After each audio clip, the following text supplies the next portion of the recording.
Welcome back to the Lone Star Capital podcast. Of course, with Rob Beardsley. We are excited for some fun articles to break down today and a topic that you wanted to speak on. But before we get into that, we, of course, have our summit event coming up September 15th and 16th with world-class people in the commercial real estate business, with an incredible venue, cigar tasting, whiskey tasting, and much more. So if you'd like to come, meet our network. If you're a sponsor and you're looking to raise more capital, which who isn't right now, you'd be silly to not just entertain the conference just for that alone. If you're an operator looking for, or sorry, if you're a capital allocator looking to meet operators, this is great. And if you're a vendor looking to sell your services, come as well. If you get in, it's of course by application. But with that being said, my heavy-handed speech last week must have done some damage because we did see some good new tickets roll in the door. So that's great. Very nice up spike. So we're close to hitting the goal, and actually not really the goal per se, but the max we want to have come. I think it's like 10 tickets left, which I think are all accounted for people that just haven't registered yet, but we're right there. So while supplies last, get it in while you can. So I had a very interesting conversation today with a very, very amazing mentor, role model, if you will. I don't know what you want to call it, but great guy who's a managing director at a really great firm that we respect, knowing like he's not there anymore, but had a really cool conversation. And he basically said this is the bottom right now, which is super cool. And the other thing that he said, I asked him just point blank, because now that he's out of the weeds of the business and is a little more transparent, if you will, as he's about to find his next spot, I asked him just point blank, would you syndicate or would you take JV equity? And guess what he said? He said syndicate. Yes, he did. He's like, you don't own the deal. Maybe you get a 60-40 on the best day, but it's really a 90-10 split on the deal with these institutions. He's like, it's a lot better to scale, but overall, if you can grow up, it really is your deal when you do the JV, because they kind of own you and the reporting is just that rigorous. Yeah, like we discussed a few weeks back on the patio when I smoked a cigar. The grass is always greener. He's coming from the institutional side of the business, so he looks at what we're able to do and syndicate and disintermediate essentially, and he sees that as the grass being greener. And I don't disagree. I think that if it's a harder machine to build and it can arguably take longer, but it's just really kind of what kind of business do you want to be in? Who do you want to serve, right? We all have a boss. If you're an entrepreneur and you quit your job, you say, screw you, boss, I'm going out on my own. Yeah, your boss is your customer. Yeah, you're going to have a million bosses now. And so it's just a question of, do you want a big private equity firm like Apollo or Angelo Gordon or something like that to be your boss? Or would you want to have 100 or 1,000 LPs or somewhere in between, right? So everyone, we all have a boss. Yeah. So I thought that was interesting. It also begs the question, on my end and on our end, where does it make sense to focus for capital raising? Is it syndicating partners? Is it JV? And I think the answer is probably both, and to do both in real time. But I feel like at this point, we're pretty close to knowing and are having a relationship with enough players who are looking to deploy capital, and that pops when it pops. It's probably after we have a couple more exits and the market's a little more favorable. But our syndication friends, we've got a great name in that side of things. We've got a lot of yeses, referrals. So maybe it just makes sense to scale that up and service what we have there, as opposed to spending thousands of big bucks to go to all the bougie and high-end glamorous events all throughout the nation. Maybe we just need to recalibrate differently, I suppose. Yeah, maybe I should stop sending you on all these important trips where you get to stay in Laguna Beach and so on and so forth. Yeah. But no, I think we could always go back to this topic and belabor this point, and there's pros and cons. I think a very simple answer, which we kind of go back to, is why not both, and continue to try to just build relationships across the board. No investor is too small, no investor is too big. And also the utility of the different types of investors out there is valuable because of the ever-changing market. Right now, we are experiencing a situation where, frankly, it's hard to raise all kinds of money, but institutions have been on the sidelines for the last 18 months at least. And yeah, maybe for the right deal, they're back for sure. But by and large, it's very, very difficult. And I'm not saying that raising retail equity is easier or easy, but there's just times in the market where one is more advantageous than the other.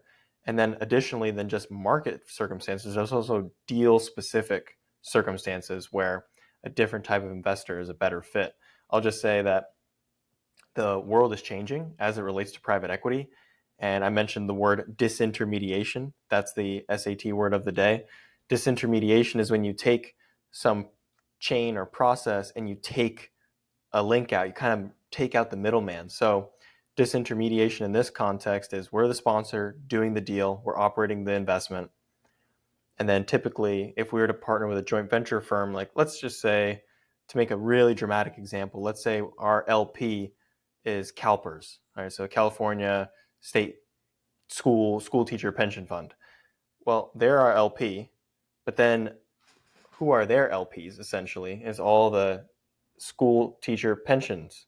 And so that's the whole chain. And in reality, that chain is much, much longer, because if you're talking about actually CalPERS, you're talking about those teachers' pensions. You're talking about being managed by the pension fund, which then is an LP of Blackstone, which then is an LP of some fund, which then is an LP of the actual sponsor doing the deal. So there's a big, big chain there.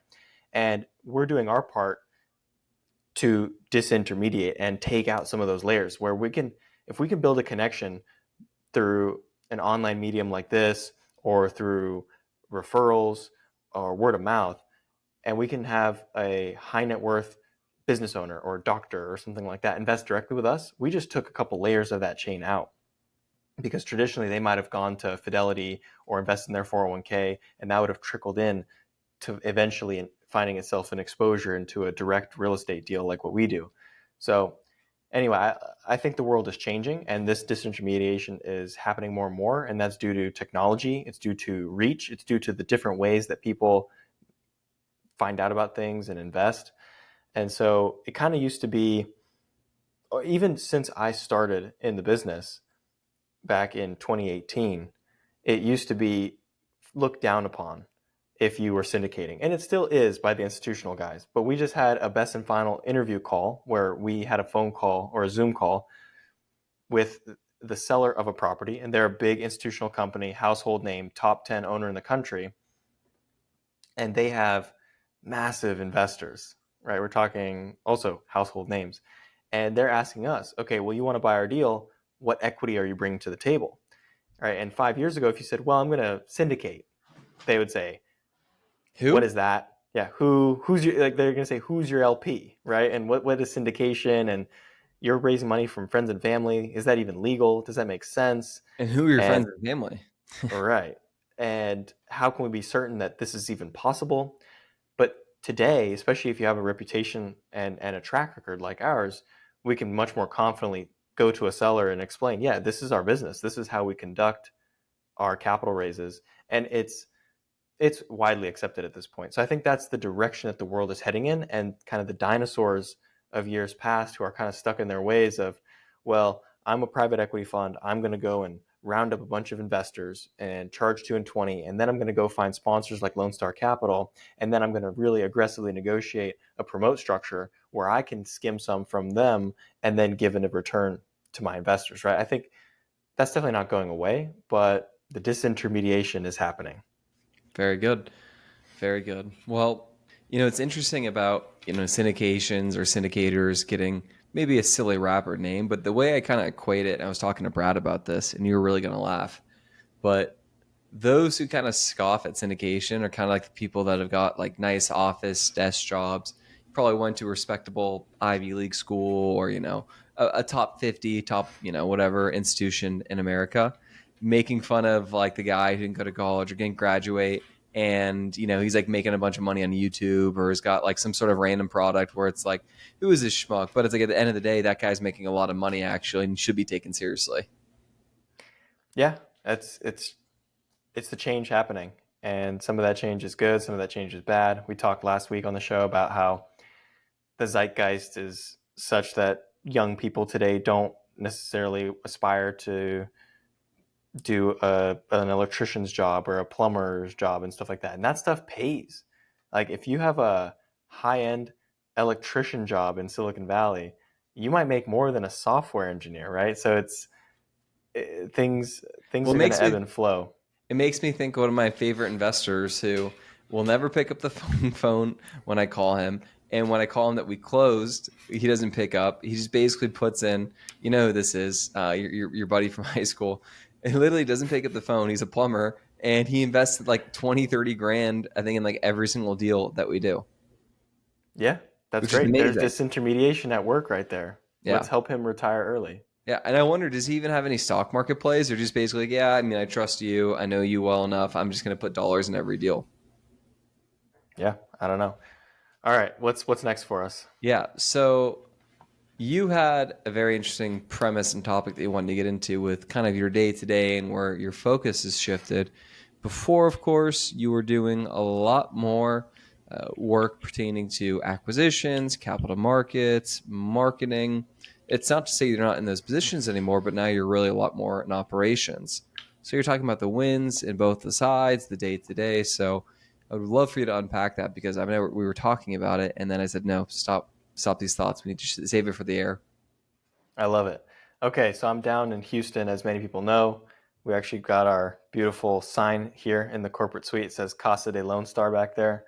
So taking this new role and focusing on operations has taught me a ton. And I think it's a really great perspective to have, unifying every area of the business. And so I'll get into that. But first, I want to talk about the concept of big wins and small wins and how these differ across the different things we do in our business. So on the acquisition side, you've got big wins. You close a deal, you refi a deal, you secure a lender, you secure a new big investor, you sell a deal. Right? These are all big wins, and they're kind of champagne moments. On the operations side, there aren't really those big champagne moments.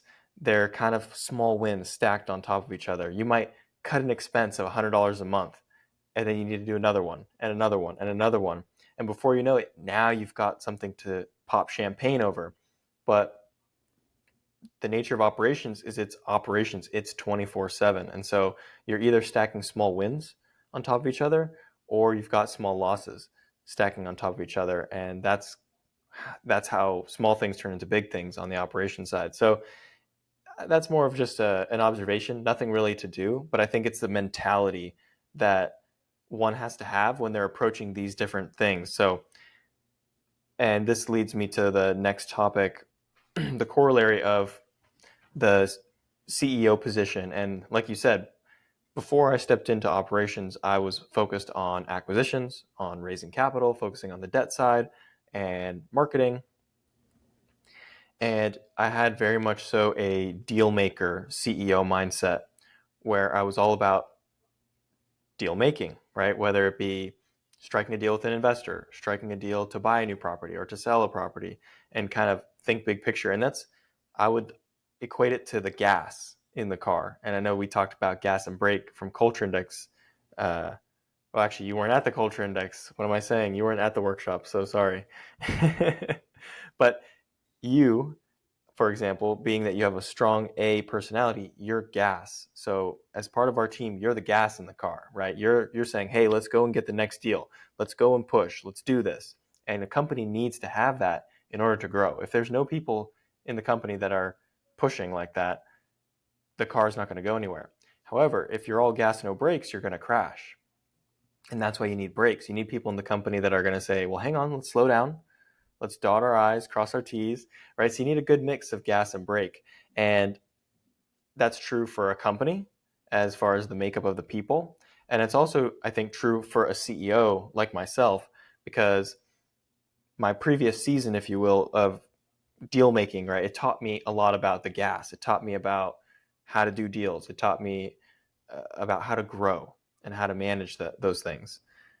And now I think I'm learning about the brake side. I'm learning about operations and kind of when the rubber meets the road and how things really work or how they really don't work and how they should work and how to actually effectuate those changes that I see the vision for. And that's kind of the thing, right? And on the operations side, I could have a good idea, but it might take actually a year to fully implement it or even longer. But if you and I cook up a good idea on the acquisition side or investor relations side, we might be able to make a small tweak and get instant success. So the point I'll end with is being well-rounded and seeing all sides of the business just make me a better leader and business person, because I'm able to understand the implications of a decision way over here on acquisitions and how it impacts operations. Or wait, should we do this in our business plan because that might impact something down the road and that might affect investors, right? So understanding the full picture, it's almost like having empathy. If you walk around in life and don't have any empathy for other people, right, you don't know what it's like to be in their shoes. So you're just going to say, oh, that's fine. Let's just go ahead. Oh, plug that number into the underwriting. No big deal. Or let's raise the rents, right? And you don't think about actually the effects of everything. So I think about it as having business empathy. And actually, one more point about business empathy. What I want to do, especially really just mostly for our asset managers, because I'm on a quest to develop our asset managers and our asset management into the best in the business. I want all of us, including myself, to sit in every position in the company. So I want all of us to spend half a day or a day doing every position, whether it's cleaning up trash as a porter, or answering the phones as a leasing agent, or shadowing a maintenance supervisor and watching him replace an AC, or go into a unit and do a maintenance request. If we can have that business empathy and see what it's like for everyone to do their job, we can better manage them, we can better hire to that position, and so on and so forth. How would you say the grind is different from our, I guess the equity side of things to what you're doing to now? Because I have to imagine what you're doing now can certainly beat you down a bit, but you can make some pretty cool changes. But you can meet someone today on the equity side that you may not transact with for 2 years or, whatever it may be. So it probably grinds you down more doing what you're doing currently because it's so day in and day out. But of course, you can get some pretty, relatively quick feedback. And the feedback feels really good. I would say that the fulfillment of doing a good job on operations is maybe a little bit better than the fulfillment you get doing a good job on acquisitions or investor relations. Because when we get a good Google review, or when we get feedback from a resident that XYZ thing went well or they're happy, that really lights everyone up and it really makes an impact. And we feel like, wow, because we're taking paper cuts all day long. Like you said, you're getting beaten down all day long, because especially in property management, you really only hear from tenants or vendors or really the world when you're doing something wrong, or when they think you're doing something wrong. So you're just kind of getting beaten down. And then to finally see something good or hear something good, you just think, oh, wow, all of that crap I'm dealing with is actually, it's showing up somehow. So yeah, I think the fulfillment is certainly there. Do you think you prefer one or the other now with your experience of what you're doing currently? I mean, I'm sure you probably don't, maybe you probably didn't draw up that you wanted to live in Houston for the summer period of time, right? But is there a preference between one or the other, would you say, at this point? Or do you kind of like both? And moving forward, where do you see yourself sitting and prioritizing more? For an introvert, it's funny to say, I like working with people, not because I like people. I'm not a people person. So I like working with people because people are a challenge and they're a puzzle. And I like how big of a puzzle operations is.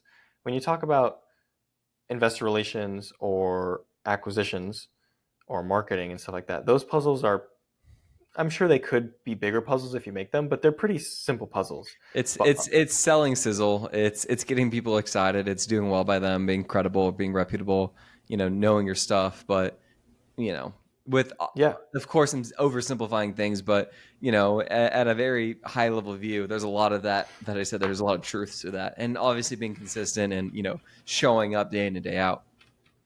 well, and also you don't need 100-person department to do marketing and investor relations and to find good deals. You know what I mean? So Yeah, the puzzle of less people, interchangeable for sure.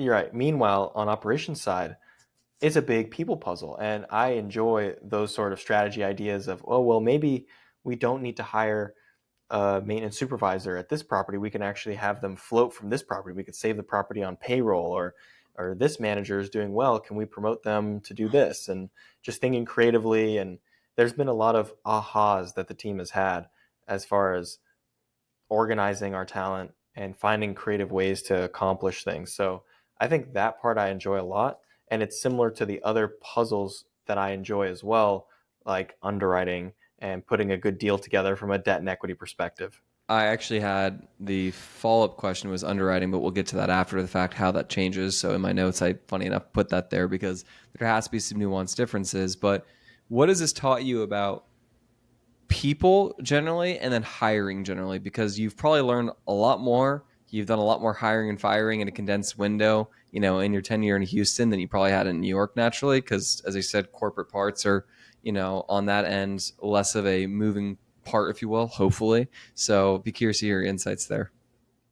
Yeah, well, in the same way that people are a great challenge, they can quite literally be a challenge and a very big frustration and headache. And we joke on the asset management team when things aren't going well or someone's just acting in a way that we completely disagree with. I sent a text in our group chat the other day. It's like, I hate everyone, right? And it's just I you can can feel get that way too on this side as well, but that's just working with people generally. yeah, exactly. So people like I think my classic quote was "People are people," right? And that's the truth of it. Well, your So best quote is, and I say this all the time. Actually, in my opinion, this is a total digression, but people will do anything for money. They'll even work. yeah, well, I can't take credit for that one. My mom gave me that one, but yeah, that's a good one too. So the challenges with people are everywhere, and you have to remember that you're dealing with people, and it can be high stakes situations. You're talking about their livelihood. So if you're talking about a termination or sticky things like that, or giving someone feedback or a warning and things like that, it's all great things to learn and experience and level up. What I will say as far as terminations is you kind of, I don't know if this is always the case, but you kind of see someone's true colors when they're being fired. And oftentimes it's not pretty, but sometimes it's gracious. And you never know what happens, because I'll never stop pointing to this example because it's a very real example and it's a very recent example where we had we had let go a regional manager in a time of a lot of change, and we were just restructuring things. So we said, you know what, your position is no longer necessary, so we're letting you go. And the phone call was, I'm all nervous to make the phone call, and I feel bad, and I'm so, I hate doing this. And she took it very gracefully, said, thank you for the opportunity, really appreciate it. Let me know if you ever need anything. And I hung up the phone and said, wow, okay, that went well. And then I don't even think it was a month later, we were actually kind of brainstorming how we could find a new manager for a particular property. And her name popped into my head, and she was the manager before. So we offered her the position and she took it. And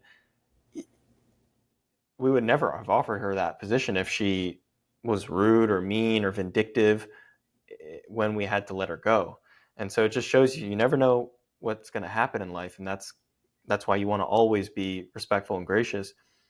But yeah, you do see someone's real perspective, because someone who you thought was very nice, you fire them and then they turn very mean, vindictive, threatening.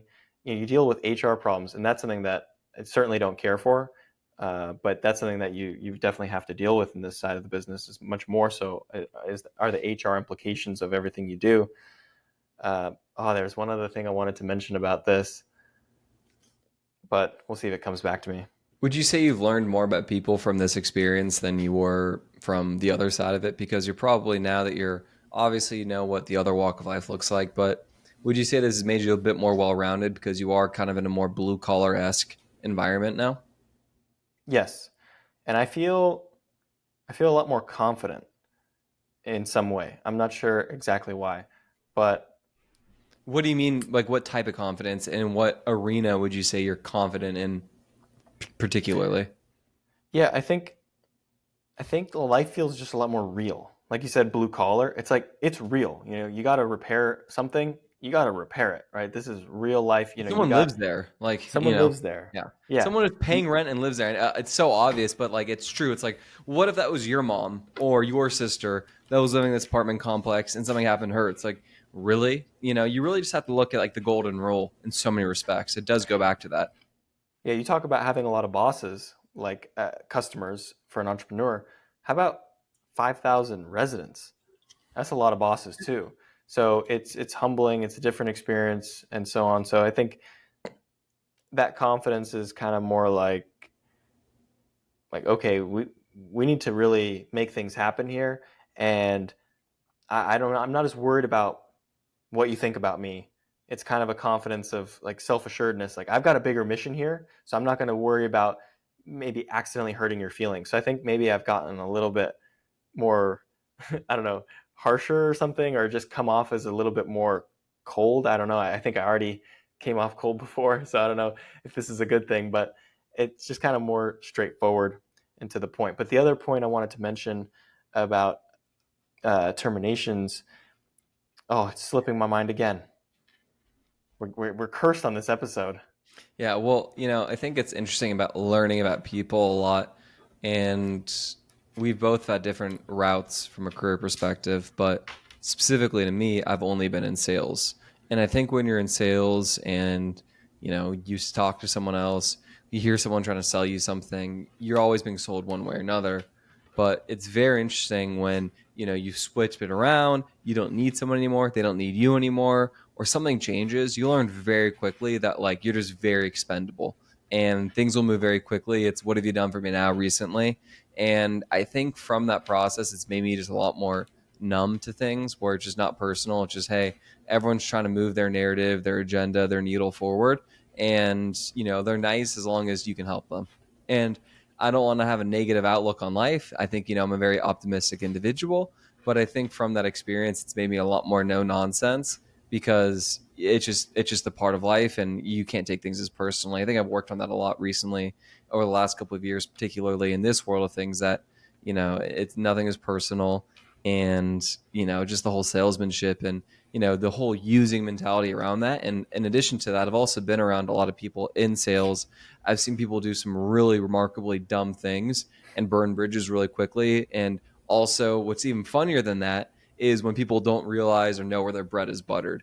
Like sometimes we get email inquiries and the way the phrasing of the text works, or like it's someone that wants something from you, but they phrase it like you're doing them the favor in how they leverage and negotiate their wording, this, that. They'll reach out for you for something, needing something. You have what they want, but they make it sound with language so unhumble and that like I need them and I can see right through that. But it's a very interesting perspective you get from my side of the aisle on my day to day and what I've experienced with the almost decade in that side of things.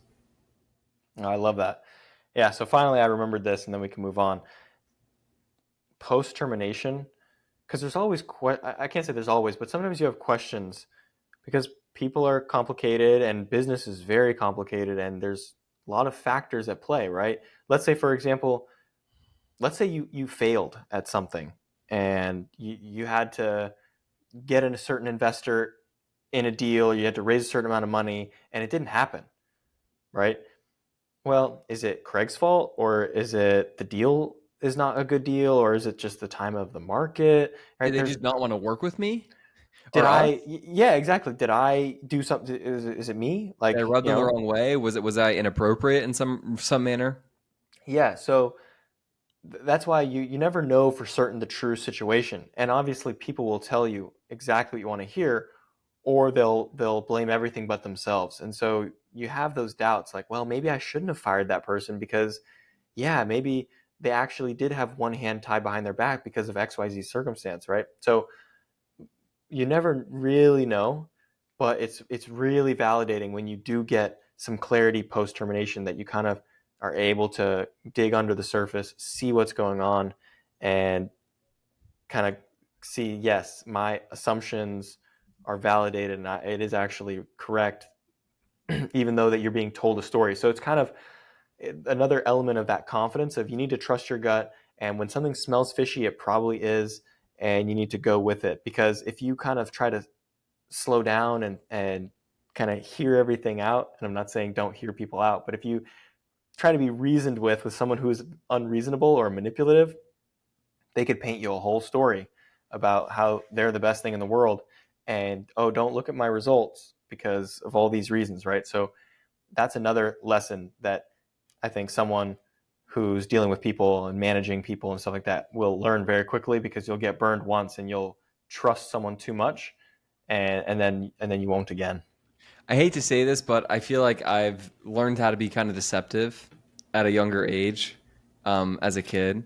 And I think from being like that or more deceptive when I was younger, not like in a really bad and mischievous, I was actually doing wrong way, but just little white lies here and there. I think it's helped me learn. And frankly, I used to be really overweight, and overweight people lie all the time about eating too much. They'll lie to their parents, a lot of this, especially if their parents are on about losing weight. So from that experience is so personal, and I don't think I've ever talked about this with anyone really, but you learn how to lie pretty well from that stuff, right? And from, working through that. But from that process, it's made me see through other people's lies a lot more, I would say. Like, it's a lot harder to manipulate someone who's maybe at some point been that way or has experienced it quite a bit. You can't BS a BSer. That's precisely what I'm getting at. Yes, that phrase is very true. Where it's harder to con the con man. Not Yeah, saying that that's who I am as a person. Obviously, my ethics are everything, and I pride myself on being transparent. And actually, when I say go in on something, you better mark those words, if you will. yeah. Well, that's good. So I did find that to be interesting. So that said, how does the underwriting process change? I definitely think expenses is something that, I think everyone, oh, look at your spreadsheet. Boom, we're going to cut down everything in half. And, oh, look at this. And rent's going to grow and we're going to get compressed cap rate. Look at this 30 IRR.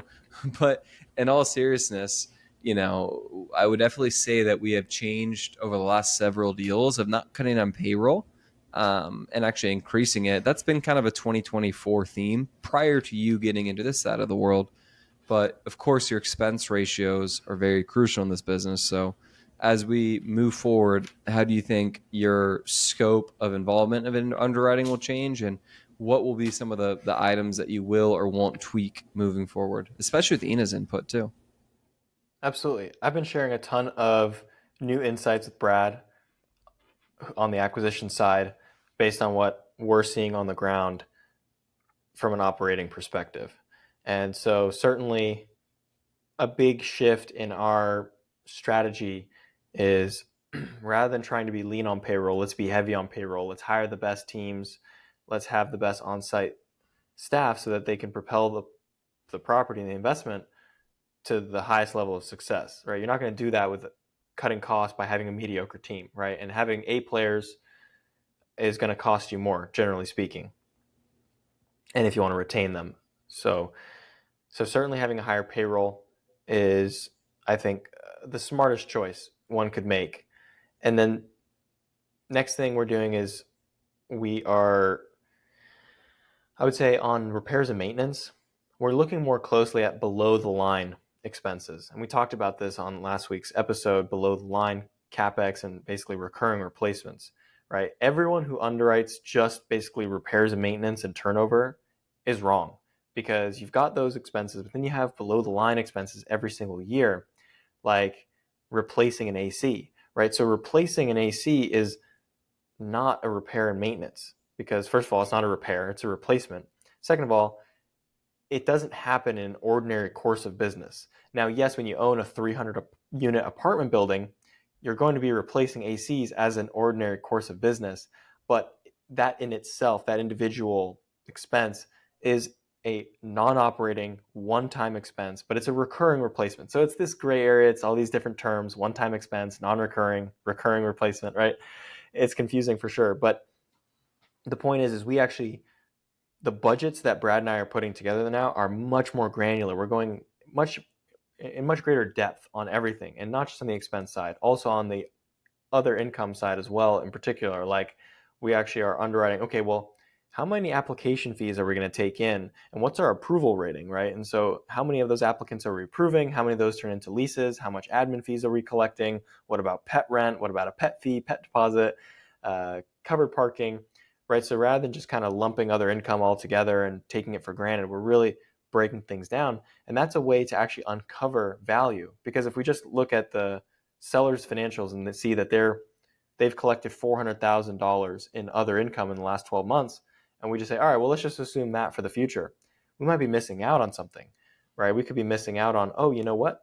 They're actually charging too little for garage parking, or their application fee is $50, ours is $75, right? It could be small, but the small thing in operations, you learn that the small things really add up. And so it's this new level of granularity and patience that we're bringing into the underwriting process, while still being very mindful of the fact that this is underwriting and not a budget, and that we can't afford to sit down and spend 5 hours on creating a budget and underwriting every single deal in our pipeline. That's just not how it works. So you need to be selective with where and when you go deep, and what to focus on. But yeah, we're just getting much more refined in that process, and I think that's extremely valuable. Any other items you want to touch on that will change on the underwriting perspective? Well, I mean, sticking on replacements, if we're being more, so here's actually something quite interesting. How do you address the need for replacements? Like, to use, let's just keep using ACs, because I feel like ACs are just a great example of this. So there's constant need for AC repairs. And let's say AC repairs are $25 a unit per year. So if you have a 300 unit property, that's only $7,500 per year in AC repairs. All right, so that's small stuff here and there, routine maintenance. But obviously ACs are much more than just routine repairs. You've got replacements, like I said. And especially if you're buying a property that is 20 years old, 30 years old, 40 years old, you need to do due diligence on the existing HVACs. And you see, well, are all of them 20 years old? Are all of them 40 years old? And asking the seller, how many AC replacements did you do in the last year? And for example, we're buying a property, as I mentioned last week, in the Houston Med Center. And I was on site last week with the manager there, and she's fantastic. We're super excited about bringing her onto the team. And I think she said that in the last year, they replaced 17 ACs. And this is a 344 unit property. That's quite a small number. That's less than 10%. In our model, in our budget, we're budgeting to replace 10% of the units every year, because this is a 20-year-old property, and a lot of these ACs are going to be original. So it's just over time, ACs are going to go out and they're going to need to be replaced. So we're budgeting for 35. So that's great. That makes me feel good, feels conservative. And the point I want to make here is, how do you want to budget for those 35 replacements per year? And there's no one right answer. For example, one could say, all right, well, if we are planning to hold the property for 5 years, and we think that 10% of the ACs are going to need to be replaced every year, that's 34, well, let's say, ACs per year times 5, that's 170 ACs. You could just budget upfront in your CapEx budget, maybe about $2,000 per AC, and you could budget about $350,000 in your CapEx budget upfront to just replace all those ACs right at once, or over the next 24 months or something like that, and you can handle that replacement. And that way you don't have to actually budget to spend that money out of cash flow every year. So your cash on cash return might actually go up for the first year, because you actually just pre-raised the money to do the HVAC repairs, and then you don't have to actually spend it out of the year one cash flow. The problem is, if you do that, you now raised an extra $350,000 of equity that you didn't really need to raise. And that is going to drag on your overall return over a 5-year period, and it's time value of money, right? So it's weighing the pros and cons of, well, do I want to budget for that upfront in CapEx, or do I want to just forecast to have to spend that money out of cash flow, so I'm going to actually project lower cash on cash returns? And then it's not an all or nothing, right? You don't have to raise the whole $350,000 for 5 years of AC replacements. Maybe you raise the first year or the first 2 years. So you just have that money Maybe on don't hand. increase your cash flow incrementally. Maybe you just keep it at a flat whatever percentage, with use extra dollars kind of escrowed away, if you will, or stashed away for other, potentially more expensive maintenance items, or, other shortfalls potentially. Yeah, you have to draw the line somewhere, and Brad and I have gotten a lot more in the weeds on that and nuanced and kind of figured out. Like we so another change I would say in our capex budget is we've actually reduced our capex budgets because we are forecasting instead. Hey, instead of raising all this money up front, you know what? We could probably just handle these replacements over time. I guess is raising less in that regard as well juice up the investment profile because naturally the less you raise, the more juiced up the economics can become. Am I understanding that correctly? Oh yeah, 100%. You'll see the IRR go up, cash on cash go down. So it is an interesting thought, begs the question. I get, and it's obviously going to vary in investor for investor, but do you think investors care more about the dividend or the equity lift at the back end? I mean, I think what I look for is a blend of both. I think if relying only on appreciation, it's very obviously it's incredibly interest rate sensitive and speculative. And if you're only a cash flow mercenary, well, why would you put yourself in any equity position? You should just invest in debt or invest in a pref position, something else, a fixed rate in that regard, as opposed to only cash flow. And if you're getting, really healthy cash flow in that regard, you either not levered very well or you're in a tertiary market or secondary market. Yeah, you could be over levered in a tertiary market or something like that. So I would say to answer your question, I think investors are certainly, especially our investors, are definitely cash flow sensitive. We're not going to come up with a business plan tomorrow where we want to renovate all the apartments. Like imagine if we did Grand Riviera, but instead of raising a capex budget to do all the interior renovations, we just say, all right, we're going to do all the interior renovations out of cash flow.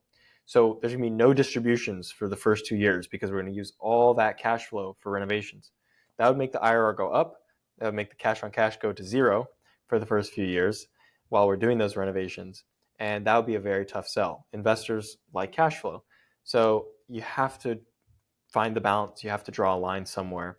So you don't want to go too far on this plan. Right. Fair enough. Where'd you eat over the weekend in Houston as we wrap up here? Taste of Texas. Oh, you went to Taste Texas? Oh yeah. What The pecan culture? pie there with Shout cinnamon out ice to our cream. boy Sam Morris, Yes, who will also be absolutely. attending your event. Sam Morris, I'm going to lunch with him on Friday. I'm very excited to see uh, Only the what best, spot he probably. picks. Yeah, probably someone near Katie, I'd imagine. Yeah, hopefully. So So Taste of Texas, which by the way, taste. can we? You know what? Do you want to screen share or should I do the honors and show everyone the flavor, the Google images of Taste of Texas because it really is like it's special. I don't know if the images online do it any justice. Well, everything is bigger in Texas. The scale of that restaurant's amazing. Do you let's see. Taste of Yeah, Texas. while you're pulling that up, Taste of Texas. It's just that's a Houston staple, right? And that's kind of like a tradition. Great steakhouse, good Oh, it's our salad bar. traditional, right? Oh yeah, here we go. Here we go. Everything everything on the menu is good. Okay.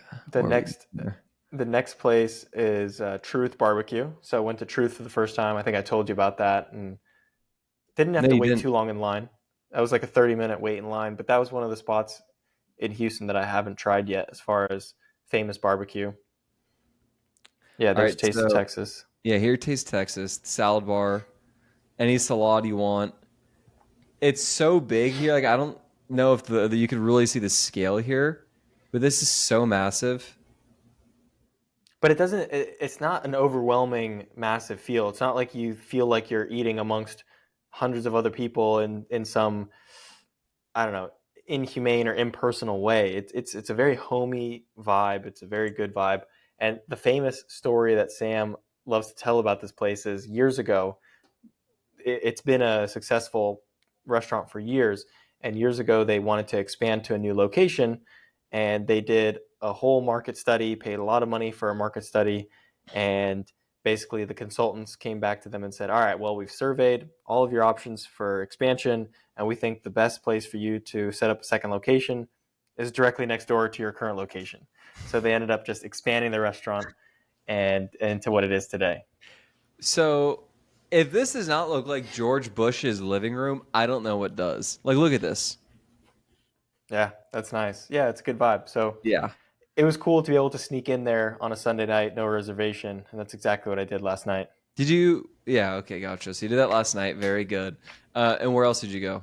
You didn't go to Okay, Nobu, did you? no, but I did have sushi as a matter of fact. So I went to this place called Neo, and it is the best Con? sushi restaurant I've ever been to. So I can't say it's the best sushi I've ever had, but it might be. But it's the best experience all around, and it might be the best sushi. It What was would Sam Silverman rate it on Belly? probably a 10. Yeah. So we got to get Sam out here because he's obviously the omakase connoisseur, Yeah. and I Sushi's think he'll go. be very, very pleased with this place. It's really, really excellent. The flavors are exquisite. Fish is Was it fresh, omakase? obviously. Yeah, it's omakase.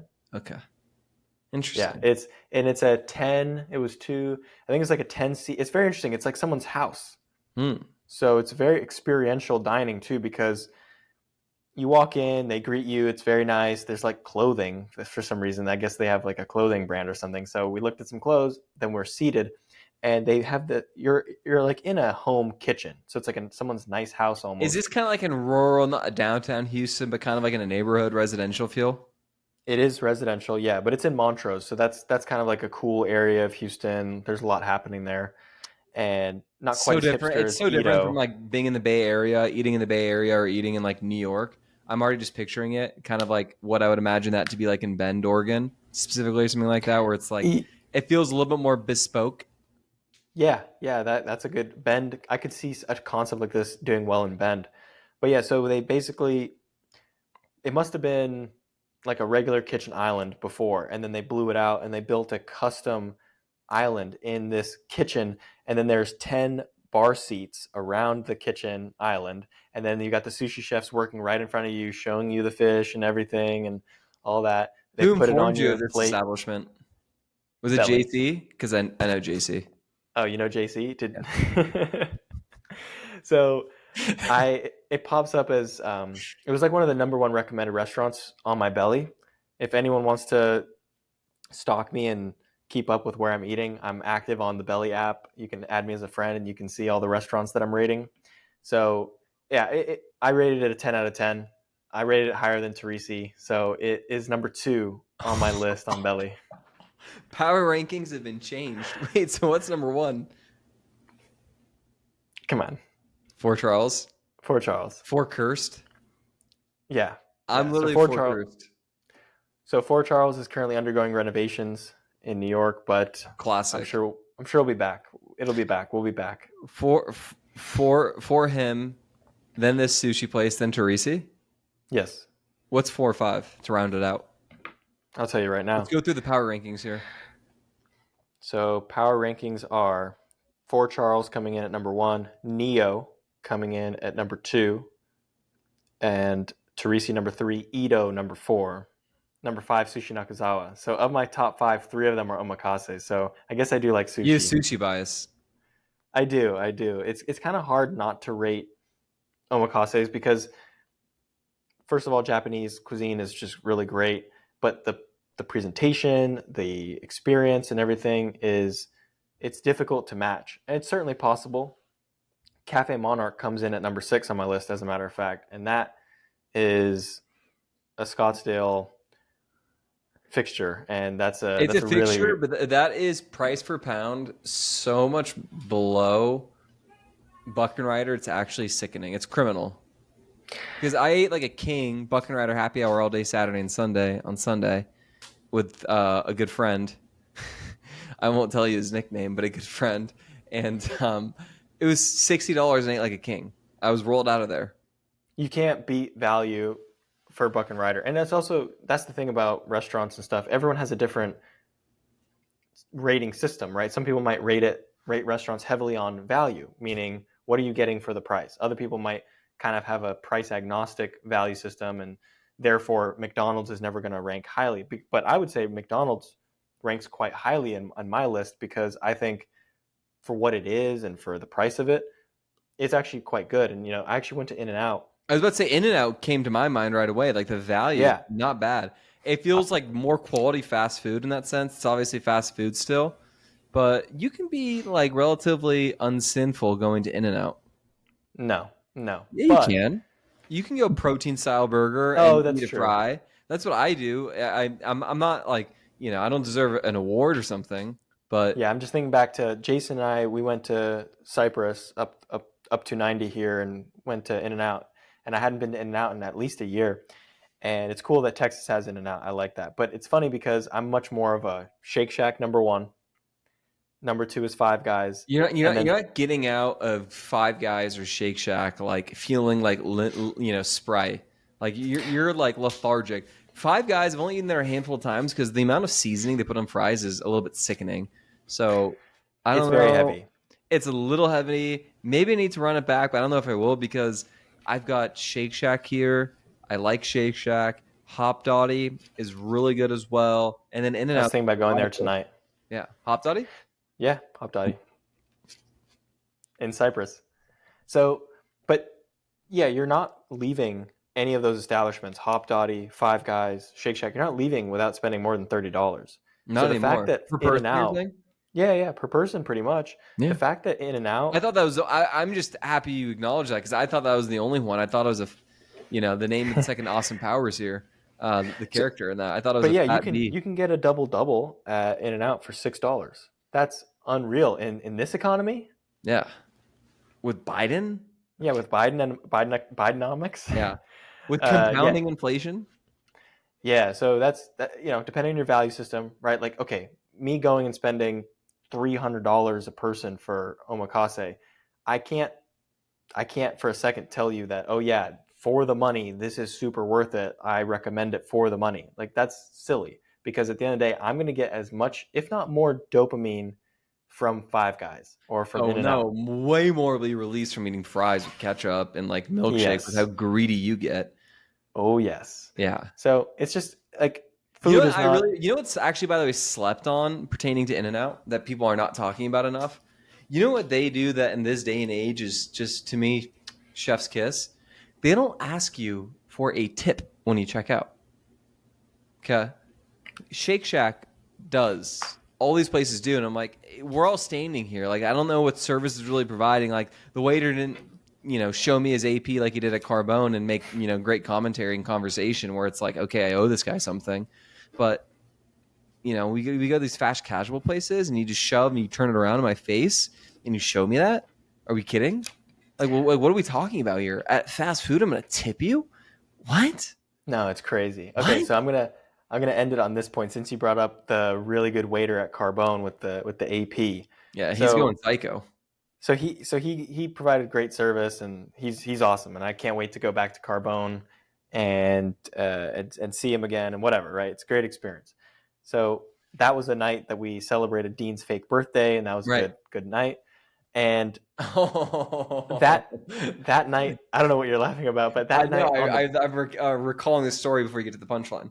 yeah, so that night I decided to do something a little bit different with the bill rather than like so the bill came back at let's say $800 and I wanted to tip $200 and so that way the total bill would be $1,000. A 25% tip. Yeah, yeah, I wanted to tip. Good I tip. wanted to be Good generous. tip. Yeah, Oh great, yeah, great tip. and I'm not a big tipper here. Like You got no tip and Pippin. yeah, I'm trying to save some money, so I'm not a big generous guy here. So I wanted to leave a nice tip. So but instead of writing in $200 for the tip and then I just put for the total I just put $1,000 and then left it at that. And that was I thought I could just do that and that they could handle it. And then of course I see a charge on my card the next day saying, "Oh, I paid $1,800 at Carbone." I said, "Where did that extra $1,000 come from?" And so my credit card went and inquired Carbone, and they basically got back to them saying, "Well, yeah, the bill was this, and then you tipped $1,000." I said, "No, I didn't tip $1,000. I tipped 200 for the total to be $1,000." So I guess the reason why I bring that up is uh, I almost had to sell some valuable assets to pay for that meal. But secondly, I'd be curious to hear how listeners typically tip? Like, do they just put a percentage down? Do they put $1 in the total? Do they just write the total in? I think tipping's kind of a little bit of like a personal thing. Like, not everybody knows what other people do or how they should technically do There's it. general etiquette, I would say, but some people are better than not. I've been with people in dinner where it's like they refuse to tip less than 30% because that's who they are, and there's some people that like, leave $5 on $50 or $60. I'm like, it's a little light. It's a little light. It's a little light. Well, listen, if you want to be with people, invest with people that not only audit the Carbone receipts but the underwriting of deals, we're the people. Thank you for listening. We'll see you next week.